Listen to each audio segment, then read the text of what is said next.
మనం చిన్నప్పుడు ఎంతో ఇష్టంగా తినే కొబ్బరి మిఠాయి చేసి చూపిస్తున్నా. ఒక కొబ్బరికాయ అయితే తీసుకున్నాను. ఈ విధంగా ముక్కలు వేరు చేసి సన్నగా తరుక్కోవాలి. ఆ పైన పొట్టు కూడా తీసేసాను నీట్గా. ఈ ముక్కలు చాలా పల్చగా ఉండాలి.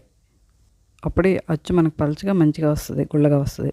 ఈ విధంగా పల్చగా తరిపెట్టుకున్న తర్వాత స్టవ్ ఆన్ చేసి గిన్నె పెట్టుకొని ఒక స్పూన్ నెయ్యి వేసి ఈ కొబ్బరి ముక్కలను దోరగా ఫ్రై చేసుకోవాలి. మంట మీడియం ఫ్లేమ్ ఉండాలి.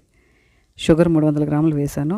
టీ గ్లాస్ సగానికి వాటర్ వేసి ఆ పంచదార కరిగే వరకు సిమ్లో పెట్టుకొని కలుపుకోవాలి. ఈలోపు ఒక ప్లేట్కి ఆ నెయ్యి రాసి పక్కకు పెట్టుకోవాలి.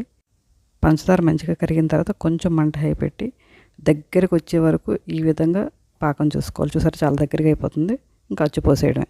అచ్చు పోసిన 5-10 నిమిషాల లోపే ఈ విధంగా వచ్చేస్తుంది. 10 నిమిషాల్లో మంచిగా ఆరిపోతుంది. ఈ విధంగా ముక్కలు చేత్తోనే కట్ చేయాలి. కట్ చేసి బాక్స్లో పెట్టుకోవడమే. ఈ కొబ్బరి మిఠాయి ఇంకొంచెం క్లియర్గా కొంచెం పెద్ద వీడియో చేసి పెడుతున్నాను. అది కూడా ఒకసారి చూసేయండి. నచ్చితే ఒక